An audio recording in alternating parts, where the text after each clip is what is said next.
Welcome to the Duke Trap Studios, home of the Keystone Experience, brought to you by Creek Archery. Find your passion, then hunt it down. Hillview Motors, Chrysler, Dodge, Jeep, and Ram. Remember, Hillview has it. What's going on, buddy? We got a special guest with us tonight, JD Piatt. What's going on, buddy? I just got done doing some yard work. Come in and relax, have a chat with you, talk about some hunting. Talk about one of my favorite things to do, shoot coyotes. Yeah, mine too. And foxes. Yep. Any kind of predator. I'm pretty much into hunting them all. But yes, sir. I guess we can start from how did you get into predator hunting? Well, as a kid, I trapped. Did a lot of trapping, as most kids do. Started out trapping some muskrats and raccoon, possum, and every now and then, unfortunately, a skunk. Well, there were a lot of fox around, and I'm from Ohio. There was a lot of fox at the time, grays and reds, and they were the challenge. I mean, the ultimate challenge, the fox. So that's mainly what drew me to predators, was the challenge. And once I got proficient at trapping fox, and coyotes started moving into the area in the early 80s, then it kind of progressed into trapping coyotes. And at the same time, I was using a little tape recorder and a Johnny Stewart tape and a red light with a brake light taped over the lens, out there trying to call gray fox. And it just, I fell in love with it, calling them in, and they were hard to shoot. Of course, back then, we were using shotguns and number 2s and number 4s and all that, which today I still use number 4 buck if I'm going to carry a shotgun for coyotes. But it's just kind of how I evolved. I mean, I was 12, 13 years old when I started, being allowed to go by myself out at night with a shotgun in the dark. Parents letting me. I've been doing it ever since. I'll turn 55 next month, so I don't know how many years that is, but it's a bunch. The challenge, man. Yeah, that's basically the same way I started. I was, grew up trapping and started to do the whole getting into the Johnny Stewart calls and playing around like that. And next thing you know, here we are, same deal, 55 years old. And, when I'm not chasing whitetails with a bow or turkeys in the spring, I'm trying to kill coyotes. Yep, same here. It's just addicting, Yeah. Yeah. And it is. Definitely. So you got lucky to go and make a living out of it. Yep. I guess, I subcontract work for Icotech, and how that kind of got started was, years of hunting coyotes and getting proficient at it and building my name through social media sites and online hunting forums like Predator Masters and Hunt Masters and all those back in the day. And then in 2008, they held a World Predator Expo out in Kansas City. And I went out, and I was pretty good on a howler, using an Elk Inc. power howler. And I ended up winning the Worlds on stage calling competition. And then I was videoing hunts here in the East, and just kind of led to, networking and phone calls and, hey, help us promote this new collar, which turned into a job, designing collars and customer service for Icotech. And now I'm kind of the face of the company, the brand, and do all the social media content for like YouTube and Facebook and Instagram, TikTok, all of them. But yeah, and then starting my own, Bustin Fur audio has gotten me away from pouring concrete. That's what I did for about 30 years. Poured concrete. Okay. So yeah, I seen you on social media, followed you on there, and then I started following you, watching you on YouTube and stuff. And I'm always open because you don't know everything about coyote hunting. Right. I You still learn learn. every time you. Yeah, I'm still learning. And I the other day I was listening to your one about the springtime calling. You know, all these years I've been just going out there and figuring, oh, I'm just going to run aggressive howling and stuff like that in the spring and see if it works. And occasionally you call you know a male in and something like that, but the majority of the time I was striking out going out in the spring. So Yep. as soon as turkey season's over, I'm going to start at it again, and I'm going to use some of the stuff I seen on your videos, and I'm going to go give it a shot and see what happens. It's all about finding out what they're going to. When I talk with people, and one of the biggest questions I get is, what sounds are working? What sounds do you use? And I try and explain it basically like fishing. When you're fishing, you're trying to find that color that they're biting on that day. It might be white, might be chartreuse, might be orange. You don't know until you get out there and start fishing. Same with calling coyotes. Just like last night, we went out and made 4 or 5 stands. I normally, I've got a routine. I'll start with some prey distresses, and then lead into vocals on my first couple stands. If not, that's not working, then I'll switch things up and go straight into vocals, and then maybe a prey distress, or completely leave the prey distress out. So that's you know I started fishing for the sounds that they were biting on last night. And last night they were not vocal until about 12:30. Then they started opening up and talking, and it most likely had to do with that moonrise.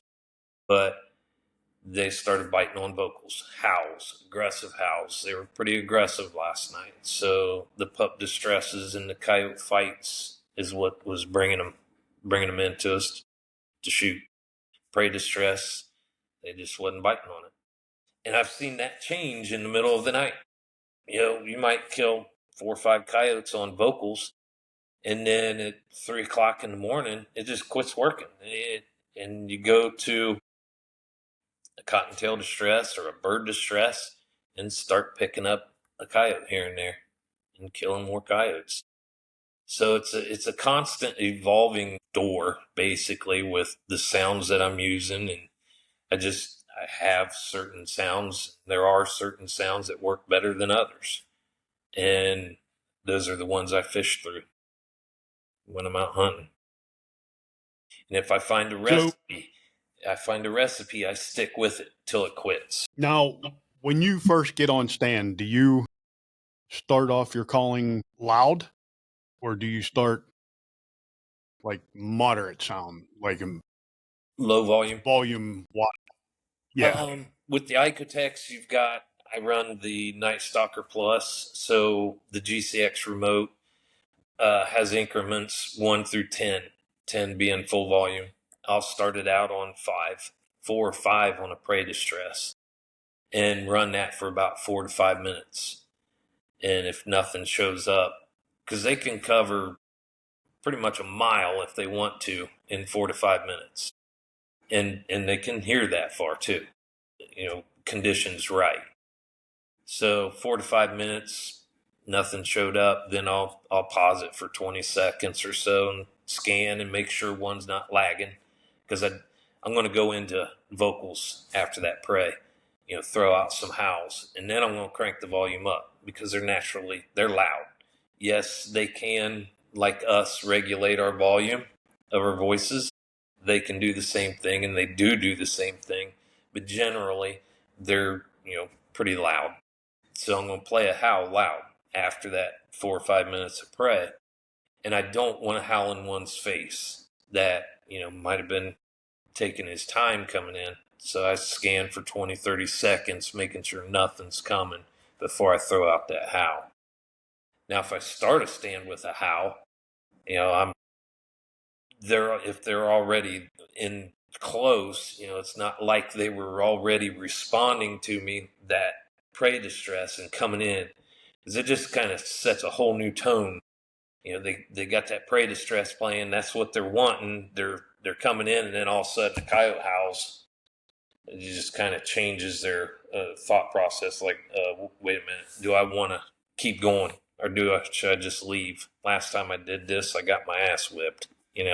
Scenario. So they might turn around and just leave on you.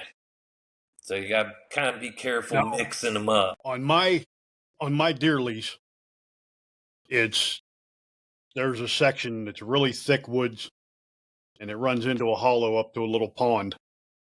That's on the neighbor's property. 99% of the time when I go over there at night to hunt, that is where they will light up at, is up in that little hollow by that pond. Now, in the springtime, it seems like I got a chunk of piece of woods on our property that we do not go into. We stay out of it. Even deer hunting, we don't go in it. It's smacking our property, so it's kind of like a safe haven. But right now, during the daytime, every time I'm over there, if the fire whistles go off, there's They're one howling. lone coyote in there. So I'm thinking it's a female, probably with a den in there. Mm-hmm.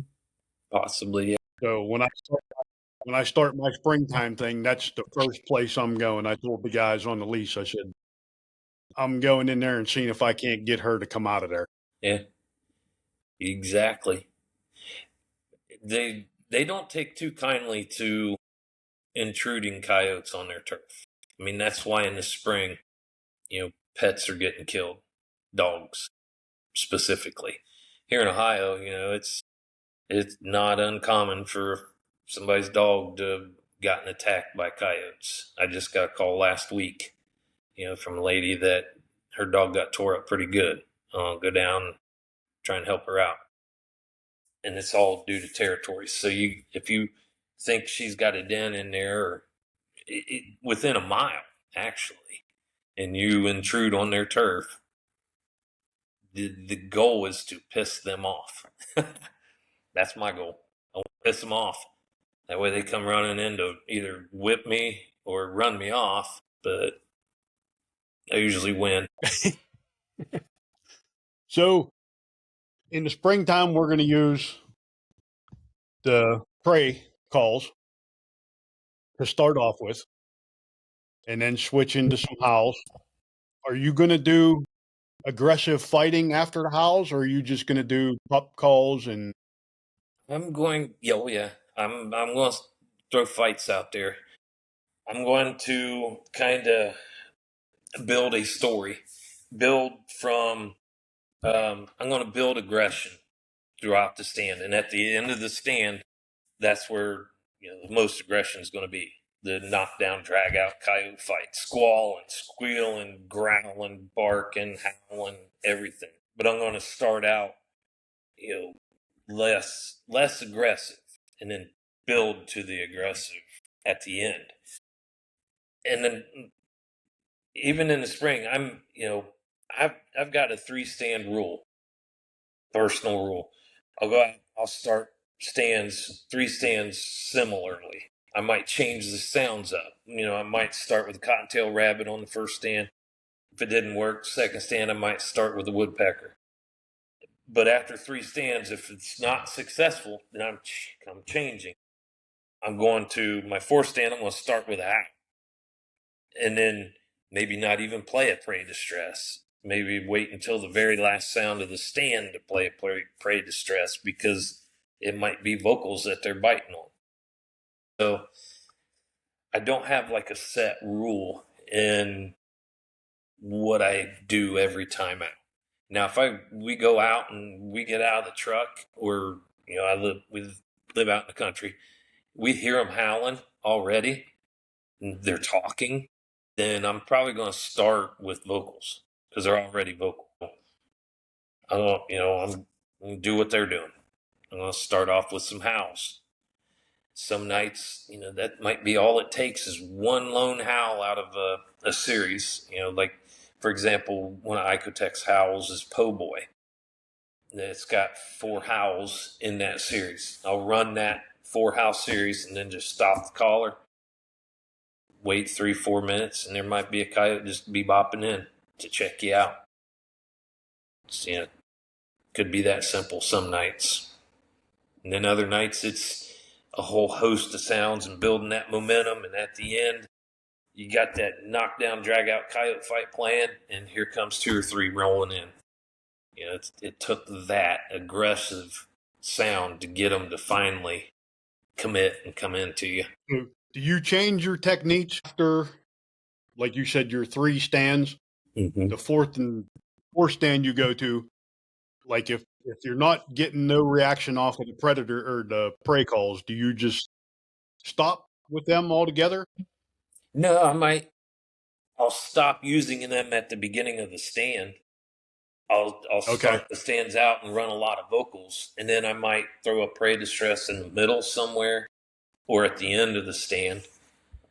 Um, fishing, and then at the end of 3 stands of doing that, then I'm scratching my head and I'm looking for a recipe. It might be starting off a stand with an aggressive howl. I've got a coyote name's Moto, and this little dude thinks he's Billy Badass, and he's always aggressive. He's not. He never throws no nice lone, pitch break howls. He's got bark and he's screaming. And same with the female that I've got, Beans. She's the same way. She's a screamer. So those 2 howls, I might. Apollo is my older male, and he throws the most lonely, sad lone howls, which are good for introducing, at the beginning of a stand. But that may not be what trips their trigger. They might just be like, oh, there's a coyote over there. But you throw an aggressive howl out there with a lot of barking and squealing and squalling and choppy endings and pitch breaks and all that in it. And there, the coyote over there's got a little bit of an attitude. He may need adjusted. He may have to go do that. So that's why, I'll roll through sets of 3 and change things up if I ain't killing coyotes. So Now, do you on the calls themselves? Do you play them just the length that they are, or will you put it on repeat to go over a couple of minutes? prey distresses I let repeat. Coyote fights I let repeat. The howling sequences I don't repeat. So if that makes sense. Okay. A lot of the howling sequences I record are anywhere from 4 to maybe 8, 9 howls in that one sequence. And I always put 5 seconds at the end of it of silence. That way, when people run them, they get used to, because in between the howls, there's about 2.5 seconds. And then at the end, okay, it hadn't howled 4 seconds, stop it, stop the caller. So kind of how I do the sounds when I record them and create the files for the callers. Okay. And your calls you can load right to the Icotech just like you do right off of their library, right? Yeah. SD card. Yeah. Plug it in and yeah. The Bustin Fur audio sounds that I sell are in WAV and MP3s, so they can actually play on any caller on the market. Somebody goes to if they go to bustinfur.com and purchase sounds, they can either choose MP3, which the Lucky Duck callers will only play MP3s. Fox Pros, Icotechs play. The new ones, Icotech, won't play MP3s. So you got to have WAV for the new Icotechs. The older Icotechs would play MP3s. Best advice I can give somebody is if you do want to buy sounds, check your manual. Make sure, because you got to either choose MP3 or WAV when you purchase them off the website. So just check with I got your brand. older Hellion is what I'm using. That would do either or, MP3 or WAV. I'm gonna I think I'm gonna upgrade this year. I want to get a bigger caller because it seems, I don't know. Outlaw Plus and the Night Stalker Plus, if you're using a Hellion, You jump up to one of them, you're more than doubling your volume. The GCX remote control is just user friendly. You can play 2 sounds simultaneously, pause them, which that's something I just did. I can't remember if it was a tutorial or what, but in the spring, when the whitetails start dropping fawns, I do play 2 sounds simultaneously a lot at this time of year. I'll play a fawn distress mixed with coyote social sounds, yips, little growls, not necessarily hardcore fighting type sounds, but excited type sounds. And I'll mix that with the fawn.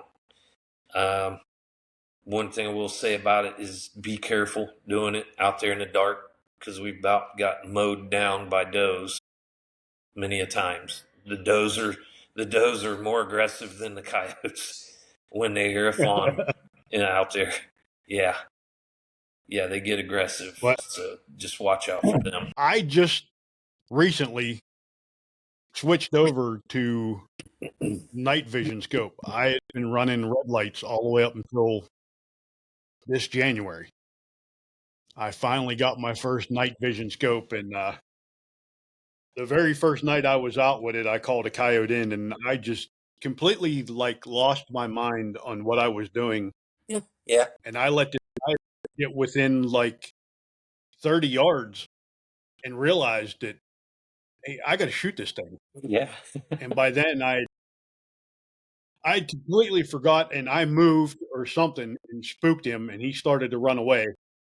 And I shot and tumbled him, rolled him down through the field, and I thought I missed because another one come running from the opposite direction straight towards me, and I shot it. When I shot it, I don't know, a bunch of deer come running out of the woods from where the first coyote came from, and I'm just standing there dumbfounded watching these deer through this. And one of those deer actually ran down and was stomping on the coyote. on that coyote. I mean, it was the craziest thing I've ever seen, Yeah, you know. yeah, And for sure. here, I record all this stuff. I don't have the camera turned on because I was so mesmerized by this thing coming in and watching it through the new night vision scope. This was just like Yeah, crazy, you know. yeah, And then yeah. yesterday, I just got a package from Rick. I got their Pocket K2 thermal, Okay. their monocular. Yeah. So Oh, now that. I got to scan. Before I was scanning with the rifle. Yeah, I did that for a So while. It hurts your cheek and your neck. Yeah, you'll love the thermal scanner. Just lock the gun in, have it ready, and just stand there and scan for coyotes. And one thing you'll find out is you can see them over here, and you'll go to the gun. Where is it? You back to the thermal, yeah, but yeah, because the thermal is. I mean, you can see them so much further away than with the night vision. But that night vision is a night and day difference from red light, isn't it? I remember the first time. Yeah, first time I went out with the night vision after going from red lights to it, I was blown away. It was pretty fun for sure. yeah. And I was doing it like right in January when we had a bunch of snow on the ground here in PA. So I was actually getting to pick stuff up a lot farther. Guys were telling me, "Oh yeah, the night vision, you're good to 600-700 yards." But after that, I mean, I was seeing across some wide open fields, clean to the other side, and I could see deer standing there. Yeah, Couldn't tell exactly what they were, but I knew they were deer. yeah, You know, yeah. You out there at night enough, you start learning animal body language and being able to ID animals pretty easily, especially with thermal. Because I get that a lot. How can you tell the difference between a dog and a coyote? Tail. Look at the tail. You know, in their body language. A yard dog just don't pay attention to the wind. He just comes barreling. And some coyotes do the same thing, but not very many. So right? yeah, you learn body language after time. We'll go from the spring to the breeding season because that's when most guys are really wanting to hunt. They think you should hunt from December on. Uh, Do you do the same type of calling sequences from prey to social calls to aggression to, Mm, or do you just that a lot of time of year, female calls? I'm doing a lot of vocals, a lot of howling, a lot of fights. But I don't rule a prey out because you just never know. But generally, I'm doing a lot of vocals because they're establishing their territories, and that's something. There's a kind of a coyotes don't breed like deer. They're monogamous animals. There's packs, and they're alpha male and female are the only ones that breed.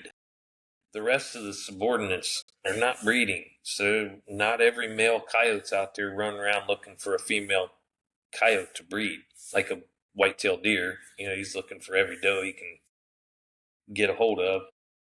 Coyotes are different.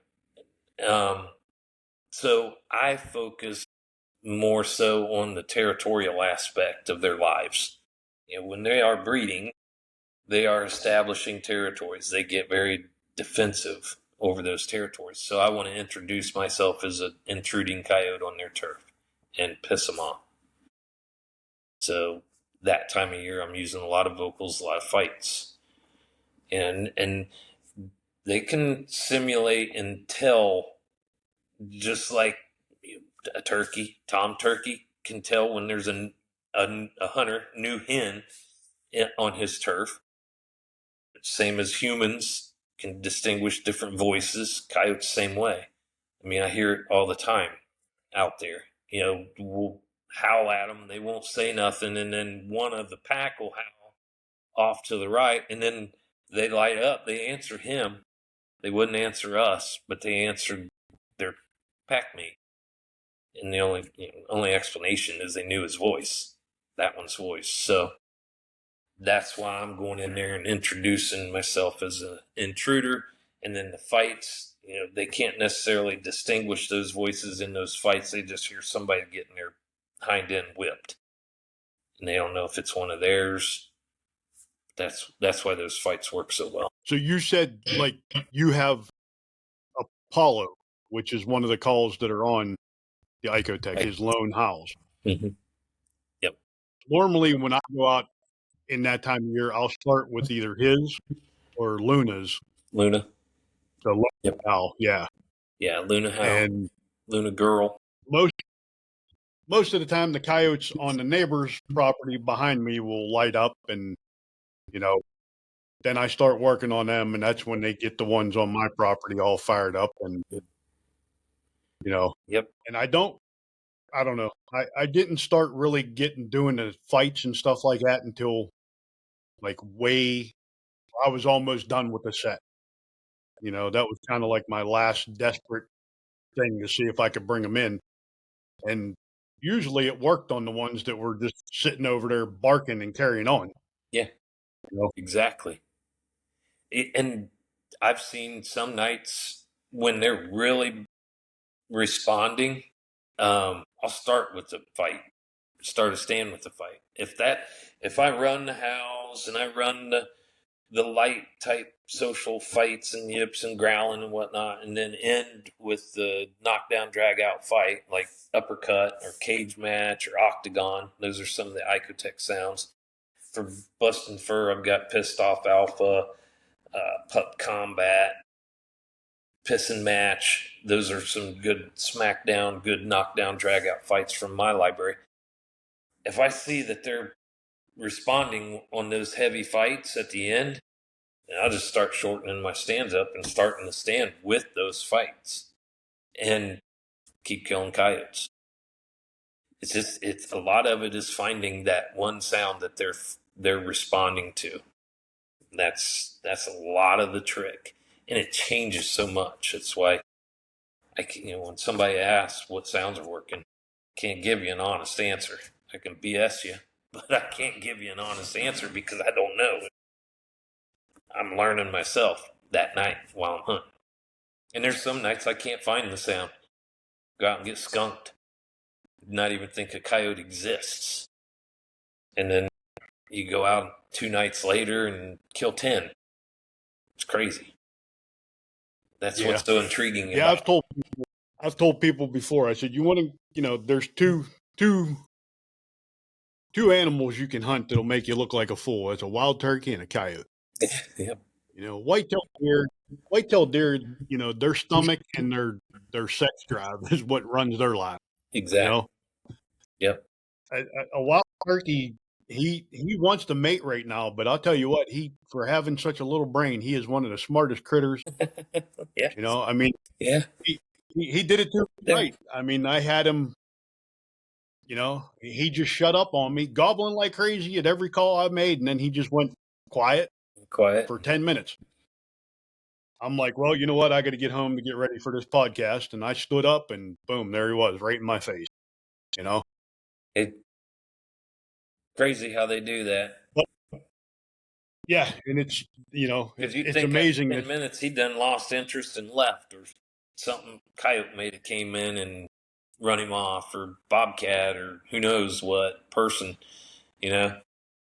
And then there they are in your face. Dang it. yeah, you guys don't get to hunt bobcats in Ohio, huh? No, where I'm at in the state, I'm west of Columbus, and we've got one every now and then around here. I actually just got a picture last week. One hit on the one of our highways. But eastern, southeastern part of the state, northeastern, they're loaded with bobcats, and we don't have a season. No trapping season, no hunting season. Hopefully, it changes sometime soon, and I get a chance to kill one here. But right now, I got to go to Texas or Kansas if I want to kill a cat. Well, you'll have to come over here to PA. Can you guys, is it unlimited, or do you got to buy a tag? Get one, like one? We got to buy a tag. You get one tag. Yeah. You can either trap them or hunt them. Yeah. Okay. And last year, after I'd killed my buck with the muzzleloader, I spent the rest of the season chasing bobcat until bobcat season. Yeah, because I wanted to shoot one and I called three of them in, but every one of them came in and sat down and stared straight at me, and I used a 22 250, and I just didn't want to shoot them in the chest and blow their back out because I want to mount them, Mm-hmm. you know. Mm-hmm. So I just left them off, and I figured, oh, I'll go get them again, you know. You need a good taxidermist. Shoot them. Sew them up. Yeah, yeah. I Yeah. mean, I do my own taxidermy work, so Do you? yeah, I hate sewing. That's the reason. Yeah. My wife you does. know. My wife's doing taxidermy, and I shot one in Kansas. And I shot it with a 6 Creedmoor at about 150 yards broadside, and I thought it's gonna tear this thing up. It didn't. It blew right through it. It killed it on the spot, but it tiny hole in, tiny hole out. Stay off the bone. That helped. I didn't hit the shoulder bone. Hit that bone with that Now that's expansive bullet.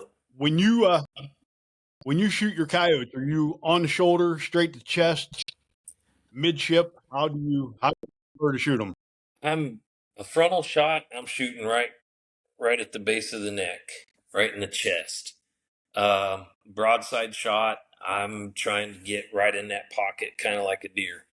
I don't want to hit that. I want to stay off that bone, because the bone and those high, expansive bullets either tears the hide up or it doesn't get full penetration. And it takes a lot to take a coyote off his feet. They're tough. They're tough little critters. So Mm-hmm. I want inside that cavity. I want them organs and that rapid expansion, that foot-pounds of energy to drop them. 22 250 I used for many years, but I couldn't find. I'd like to use one now if I could find somebody to build me one for a night rig. I don't call daytime much here in Ohio anymore. I mean, it's just I should, but I don't, because I'm older and I'm not going to work that hard for less. I can go out at night and Right. kill 3, 5, 6, 7 coyotes and walk 50 yards from my truck and stand up the whole time in the wide open versus walking half a mile, burying into a fence row. Yeah. So got lazy, I guess, best way to put it. Well, when I go hunt public land here, that's what I do is I hunt during the daytime. And I hunt them in the woods. I will not hunt a field on public land. I just won't do it.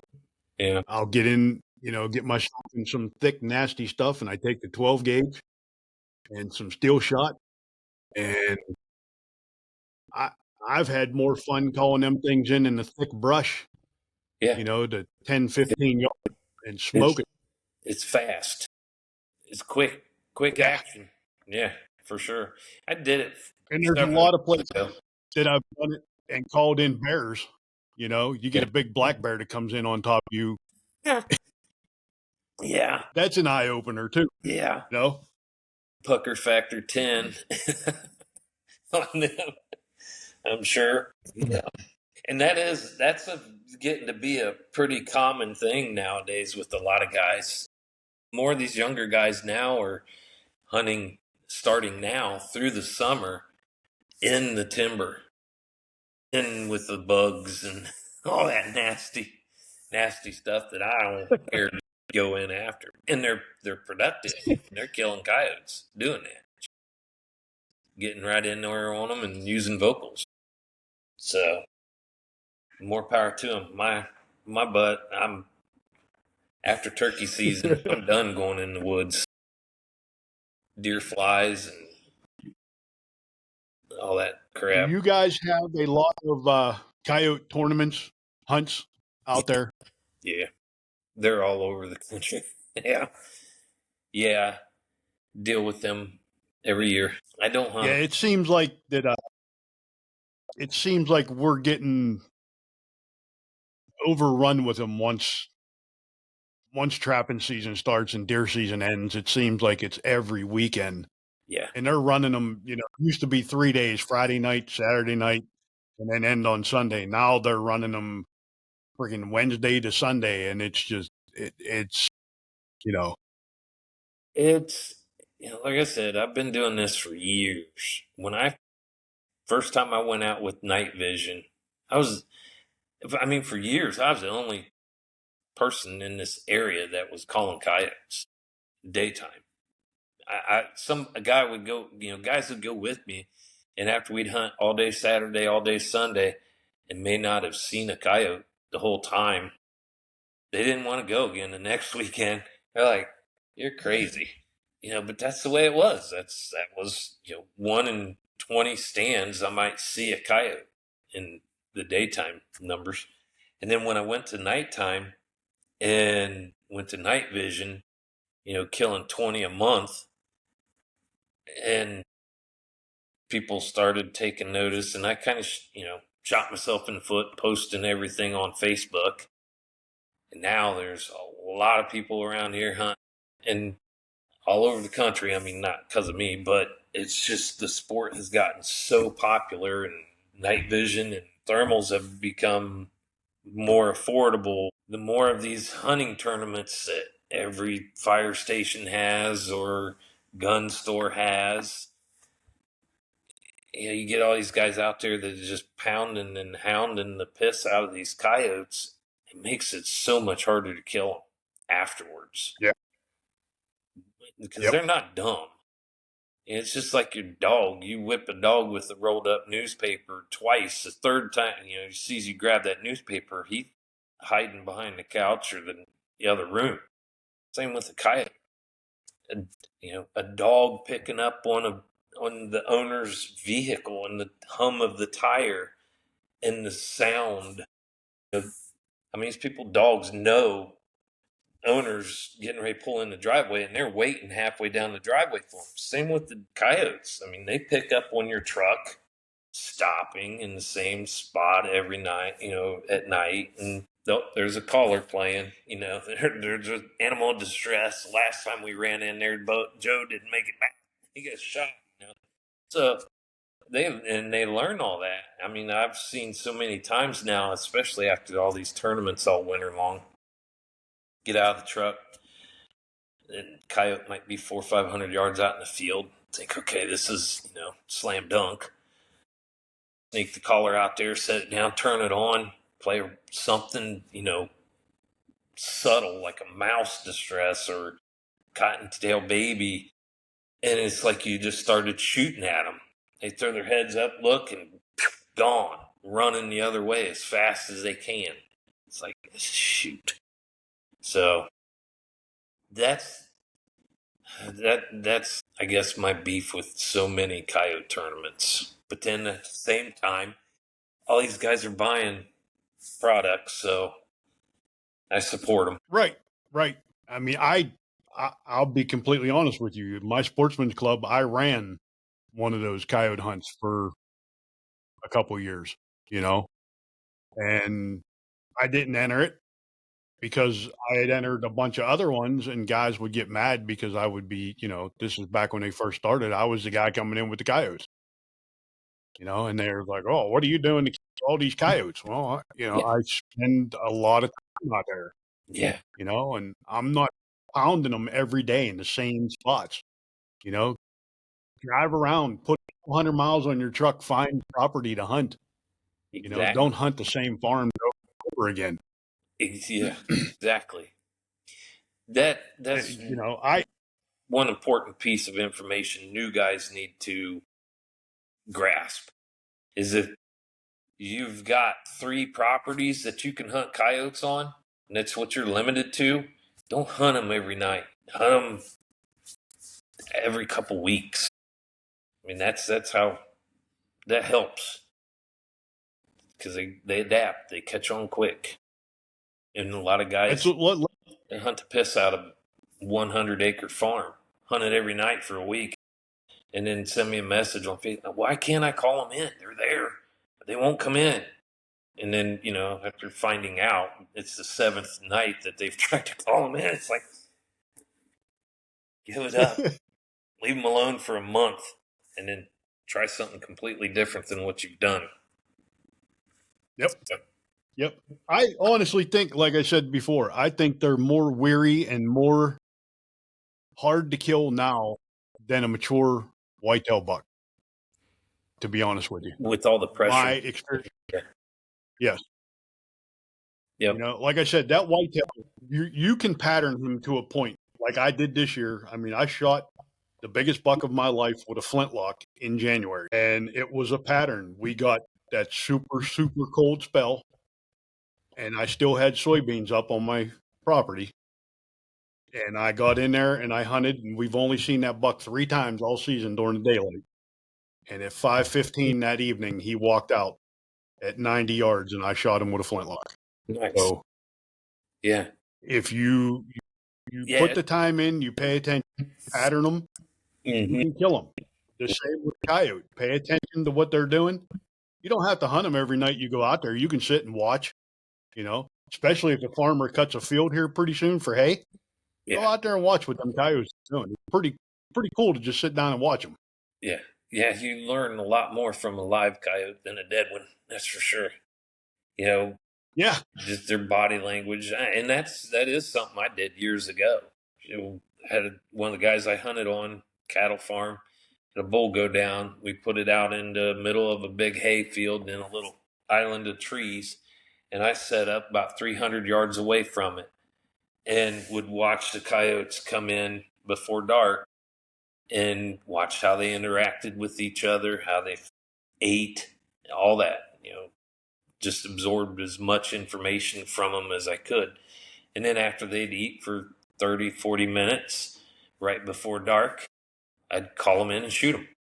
And everybody's like, I hear that a lot, how the coyotes aren't coming in. They must be full. It's deer season. There's so many, gun week in Ohio. There's gut piles and dead deer laying everywhere. They're not responding because there's so much food out there. No. They'll pack their gut and as much as they can get in their mouth. They're still going to take advantage of, an easy meal. They cache food. I mean, that's what trapping is all about. They cache and store food just like fox do. So they're never full. they're always packed. So yeah, that Yeah, this year I stuck a camera on a couple dead deer that I found on my property. I put cell cams on there. And it was pretty interesting to see how long it was before the coyotes actually started coming in. You could see them in the distance, you'd see their eyes, you know, but it was till the possums got the back half of the coyote opened up or the deer opened up is before the coyotes would come in. The coyotes came in after them possums did what they did. good. And I was really honestly shocked to see how many raccoons came into a dead deer carcass. Eating on it I mean, and it was just kind of crazy. sniffing all around. They eat on it. They were on it, rolling in it, and carrying on, having a good time. I tell guys, anybody who wants to start trapping, go buy some dog proofs and buy a bag of marshmallows, and you'll have the most fun of your entire life catching raccoons. Oh, yeah. Raccoons to me are like a little fat kid at a birthday party. They're not going to leave till they eat the last piece of cake. Yep. You know, it's and it was crazy to watch them on a deer carcass come in there, and I mean it'd be 3 or 4 raccoons at a time, and tugging on meat, yanking big chunks of meat off, rolling in it. You know, I mean, there was one time I went down because the batteries went dead, and I walked over and kicked the carcass, and a raccoon come running out of the backside of the thing. You Yeah. know, and Yeah. I'm like, "You gotta be kidding me! This is crazy." And Yeah. then the coyotes would come in after everybody ate. You know, it seemed like they waited till it got stinky and nasty, and that's when they came in to eat it. I So, know. And then the others, they're on it before bled out. You know, yep, it, yep. that's another thing. It doesn't make they've got their ways, and it's hard. A lot of things about coyotes is hard to understand. I mean, raising them, I still question. I used to think they were very, very smart creatures. They are very smart creatures, but they are nasty habits. They have a very savage, nasty habits. I'll put it that way. I learned that. Like, okay, yeah, they do some things that make you scratch your head. But So, how many coyotes do you actually own? I've got 7 or 8 right now. 2, 4, 6, 7, 8. 8 of them. So, And those are the ones you use to get your sound. mhm. Yep. Recording them is a challenge. So, but they you know they provide the sounds. I'll put it that way. Um, like the fighting type stuff, they constantly are fighting amongst each other.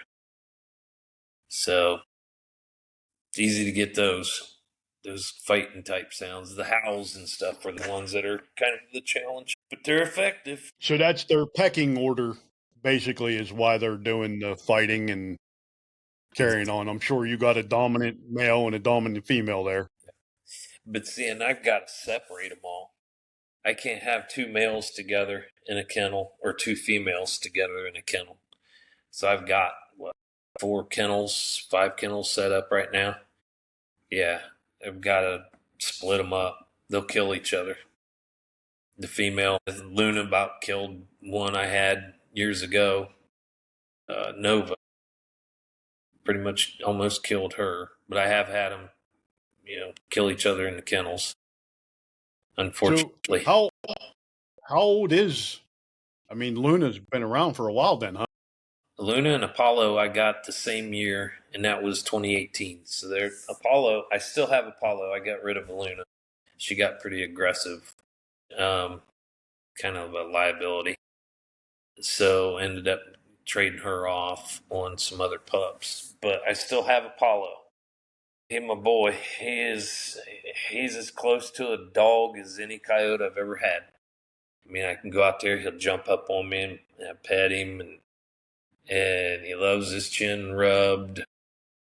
But he's not a dog because he doesn't know his name. He doesn't know no. Stop! Don't eat my hand with that piece of chicken.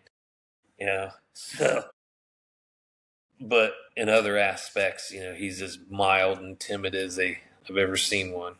The others, some of the females, if I tried to touch them, they'd take my arm off. And I've raised them since their eyes were open. The day their eyes opened, they just get that way. No taming them. They all have different personalities.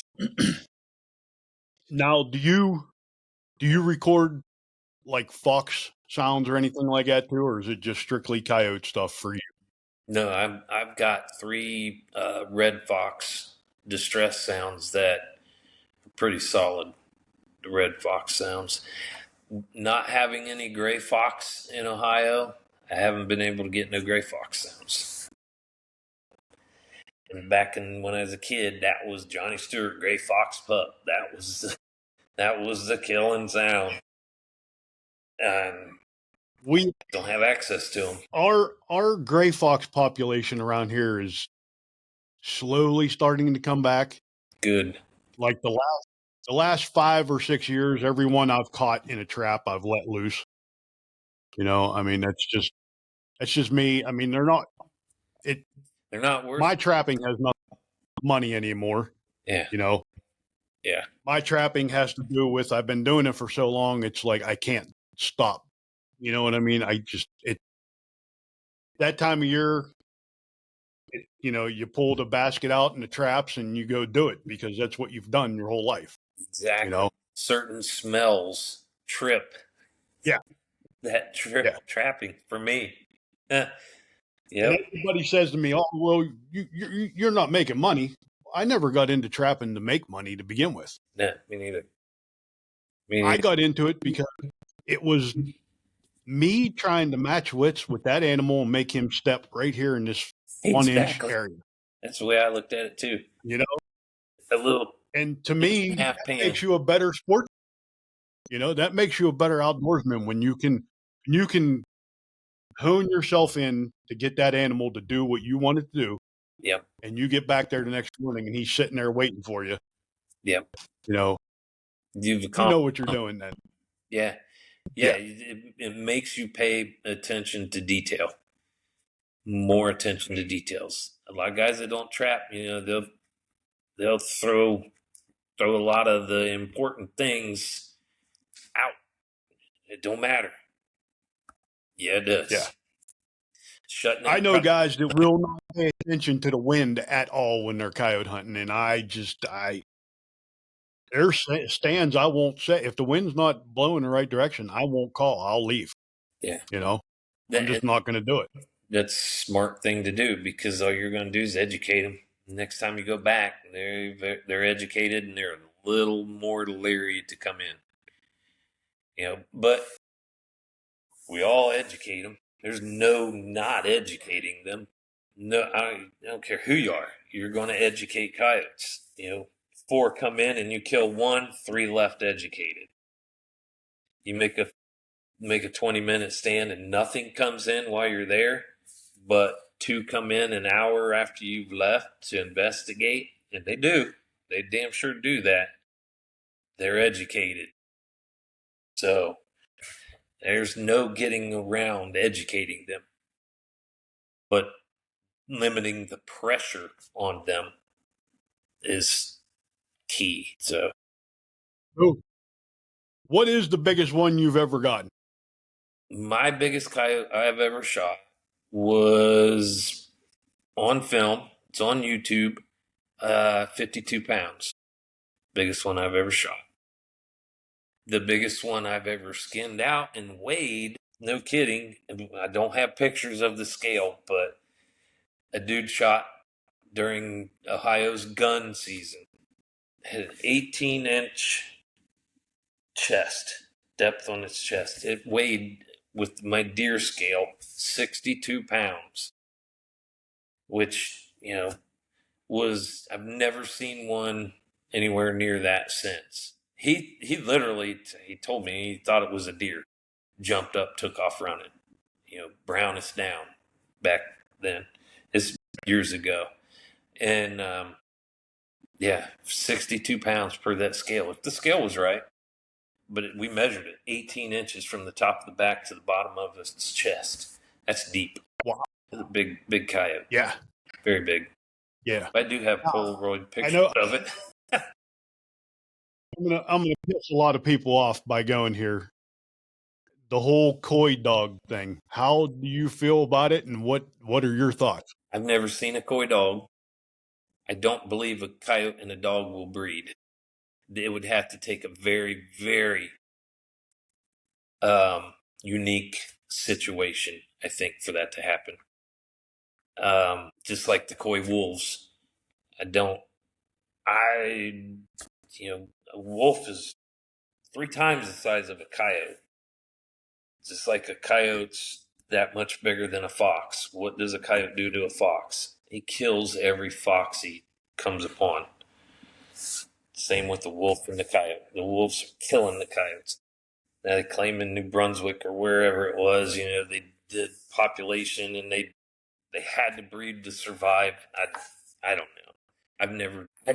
I don't believe Yeah. in coy dogs. I don't believe it, honestly. Okay. Because I don't either, and I get into arguments with guys about this all the time. And the same with the coy wolf. I don't. I mean, I'm sorry, I don't believe it. I'm not a biologist. By no means am I a biologist. Me neither. I've talked to every biologist in the state of Pennsylvania. I've talked to our fur biologist, and he agrees with me that it's just what you said. They kill anything smaller than them. Yeah, it's It's food. just what it is. Yeah, Food. so they're not out there making fluffy, huggable puppies. No, that's like I've got 2 black German shepherds, and 2 times now I'm in my shop that I work in. I've heard squalling going by the door, and open the door, and Rogue, my male black German Shepherd, had 2 coyotes hanging off his ass and heading for the porch. They tearing him up. So that's always fun, breaking up a coyote dog fight. But he would not leave them alone in the kennels, and he'd end up twice letting them out. Both times they attacked him immediately. I don't know if he thought they were his buddies or what, but they wasn't. So that's why I say, even in this situation, pen raised, and they don't like dogs. And the wild ones darn sure don't like dogs. So Yeah, I just can't see them breeding. Can't yeah, I see it. don't see it happening. I'm So, sure there's been well, unique buddy, it's about, ones. and I know you got plans for this evening. So, So if you want to let everybody know where to find you on social media and stuff like that, it's 8 o'clock. 8 o'clock. Yeah. Yeah, I'm on Facebook. I've got my JD Piatt Facebook page. I've got Bustin Fur Facebook. I've got Instagram, both myself and Bustin Fur. I do everything socially. Well, not everything, but a lot of the things for Icotech on YouTube and all their social stuff. And then bustinfur.com is where my sounds are sold. Icotech.com is where all the collars are sold. So, and it's definitely, if you got listeners that have never done it, it's fun. It's getting crowded out there, but it's fun. Darn sure fun.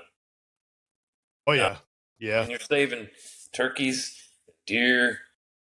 This time of year is when I hit them the hardest. Like you said earlier, a lot of guys wait until December when the whitetail fawns start dropping right now, because I'm a deer hunter. When they start dropping, I start hammering the heck out of the coyotes, because it's a big food source for a litter of pups, and they Yeah. target the fawns. So I target the coyotes. Well, buddy, if you want to stick around for a minute, I'm going to run through my sponsors and then we'll end the show. Okay. Let me hit the sponsors here. Thanks for listening to the Keystone Experience. Take time to check out these fine sponsors that make this show possible. Apparition Scent, Chico Outdoors Incorporated, Back 40 Seed Company, Gearhead Archery, Forget Genetics, Trapline Beard Oil, Weavy Knives, Wreck Broadheads, Coon Creek Trappers, Wilson's Wildlife Solutions Baits and Lures, Redline Bow Hunting, Rack and Stick, Scout Tech, XL Construction and Renovations LLC, Warhead Arrow Company, Freaky Frank's Tackle, Black River Shot Company, Coyote Gourds. Check us out on Carbon TV and the Outdoor Call Radio app. Also, follow along on Facebook, Instagram, TikTok. Watch us on YouTube. All right, buddy. I appreciate you coming on here and hanging out. Yeah. And Well, enjoyed it. we'll get together here again as soon as the breeding season gets in and going, and we'll talk some more coyote killing. Yeah, definitely. I can talk the coyotes for hours. Oh,